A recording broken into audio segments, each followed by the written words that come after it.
Alrighty, what is this? This is an apron. If you have seen any of my shorts in regards to the Simplicity S8857 apron pattern, this is the start of the tutorial series I'm going to be putting out. It's going to be a playlist.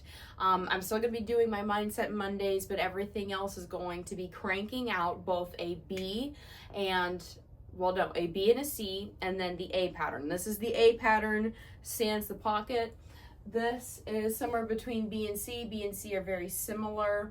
They have this color. Now, pardon, I didn't iron it for this video, but we have these pockets. I adjusted it. A lot of things I still play with, I think it's fun to change up the pockets. But this is just for getting started. I'm Josephine. This is my channel, The Versatile Housewife.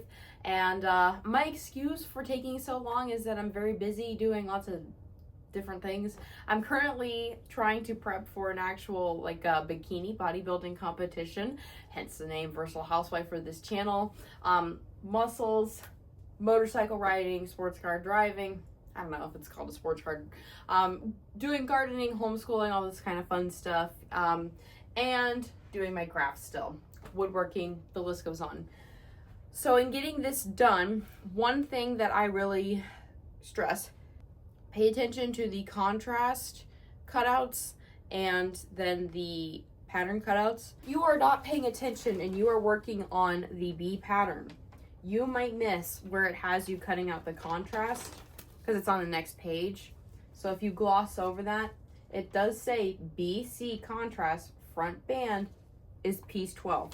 But if you get stuck and you didn't notice that, you're going to be looking at B apron and thinking that you missed a piece. Because I did that. And then as far as the yoke for this and anything else, my personal thing is I think getting comfortable with hand stitching. Some of these are kind of tough, and make sure that you're color matching your thread. If you are machine stitching around the yoke, you will see the stitches. Fortunately, with the way that it folds over,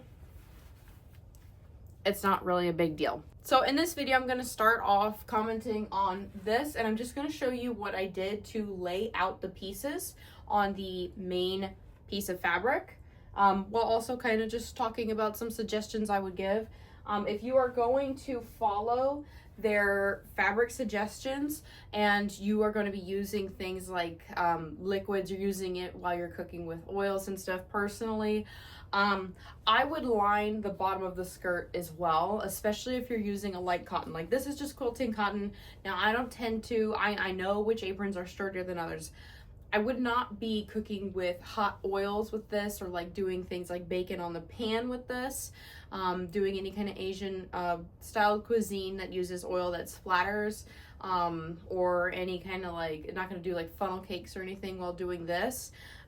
Mostly I use this for baking or just kind of more normal cooking on the stove, things like browning ground beef and such. I would line it if you're going to be dealing with liquids. Also if you're cleaning with it and you're using a lighter fabric and not a heavier duty one. But this is is this the right one? This is the right one. So with this, I'm going to be using this for another one of these. And what I do is, I don't know if you can see that. So I lay out all the pieces, I just lay it open and flat. And the reason that I do this is I can usually use less fabric. I don't need as much yardage to be able to get all the pieces that I want. And because I have kids. And so because I have kids and they get into stuff, I have to be very mindful when I'm working on things that I'm working in clean stages. So I had cut this a while ago. I made a video about it. Wasn't very happy with the angle because I was trying to film and then it was really bad and didn't show anything. But this has been a non-issue around the kids. It hasn't used up any of my needles while I've been working on any other projects, and it's been good to go. So I would personally iron your fabric, lay it out, get your pieces, and then trace them or pin them and trace them, something like that. If you're watching this tutorial, I'm making an assumption, but I'm going to assume that you don't have one of those really super duper cool projectors that shine down onto your fabric. So then you can cut it with a rotary cutter or whatever it is. But that is how I do everything. And not that I would recommend using black pin, but I do it for the patterns, and I do it for the contrast, and then I just save it together so that I know if I get interrupted, it's good to go for when I go back, and then I can start cutting. And then just keeping an eye on those pieces, making sure that you're paying attention to the direction they're facing, because they need to be mirrored.